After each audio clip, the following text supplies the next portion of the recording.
Atamın kanını ben kaldırmayayım da çöp astırıp. Sen kamalsan da veresin. Kamalsan da veresin. Ya ne veresin sen birini çakırmayla kazanıyorsun. Талаш тартыш жаралганда көпчүлүк сотко кайрылат. Бирок учурда Кыргызстанда көйгөйлөрдү сотсуз чечүүнүн дагы бир жолуна тагыраагы медиацияга басым жасалууда. Бул эки тарапты чыр чатаксыз түшүнүшүү жолу менен бир чечимге келтирүүнү көздөгөн механизм. Медиация өзү латын тилинен которгондо бул ортомчу, арачы дегенди билдирет. Медиациянын процедурасы бул талаш тартыштарды жөнөкөй үчүнчү бейтарап тараптын жардамы менен аны ийкемдүү түрдө ыкчам чечүүнүн процедурасы болуп саналат. Бул медиация дүйнө жүзүндө бир топ өлкөлөрдө бул кулачын жайып келүүдө. Бул соттон сырткаркы жана сотко чейинки жарандык кылмыш жаза иштериндеги талаш тартыштарды чечүү болуп саналат.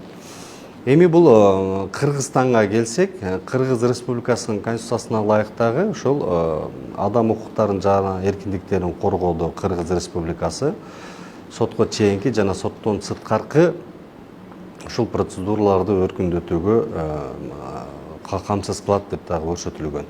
Ошондуктан деги эле өзү медиация деген сөздү бизге сырттан жаңы кирип аткандыгы менен, бирок анын мазмуну, маңызы биздин элибизде баштапкы кылымдардан бери эле болуп келген. Үстүбүздөгү жылдын 25-июнунда Жогорку Кеңеш медиация жөнүндө жана Кыргыз Республикасынын медиация чөйрөсүндөгү мыйзам актыларын өзгөртүүлөрдү киргизүү жөнүндө эки мыйзам долбоорун биринчи окууда кабыл алып берген. Бул азыркы замандын талабына ылайык сот процессинин альтернативдүү ыкмасы катары медиация же данакерлик институтун жандандыруу максатталууда. Буга чейин Кыргызстанда медиация тууралуу мыйзам 2017-жылы кабыл алынып, 2018-жылы күчүнө кирген болсо, бул ыкманын натыйжасы күтүлгөндөй болгон эмес. Медиатор ушул эки тараптын кайрылган учурунда бул медиатор ага түшүндүрөт.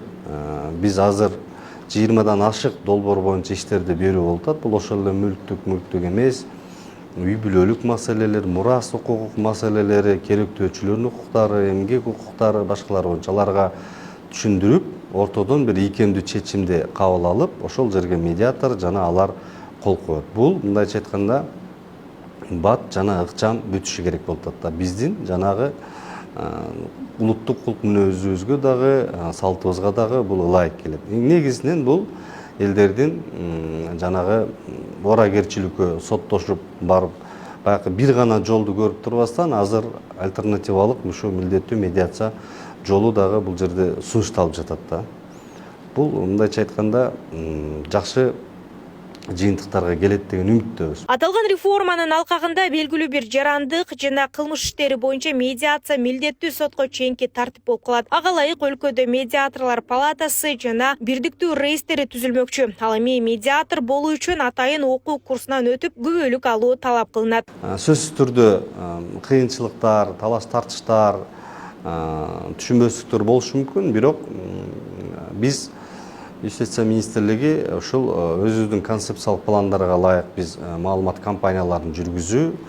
Алгач азыр Кыргызстанда 381 медиатор болсо, биз аны кеминде 2000ге чейин алып чыгуу, аларды окутуу. Бул жерде юриспруденция деле эмес, бул жерде психология, социология, конфликтология деген илимдерди окутуу, түшүндүрүп, эки тараптардын баягы сүйлөшкүсү келбеген тараптарды сүйлөшүүгө чакыруу, түшүнүшүгө чакыруу, ошону баягы жашоодогу тажрыйбалар менен мындай ийкемдик менен түшүндүрүп бул жеткизүү болуп атат. Белгилей кетсек, медиаторлор өз ара түшүнбөстүктөрдү жана чыр чатактарды бейтарап жана үнөмдүү чечүү үчүн аракеттенишет. Алар негизинен укуктук процесстерге катышпастан тараптарды тынчтыкка жана компромисске келүүгө чакырышат. Ал эми учурда өлкө боюнча 300гө чукул медиатор бар экени айтылган. Нурзада Сыдыкова, Кудайкалуу Сомуралиев, регион, Бишкек.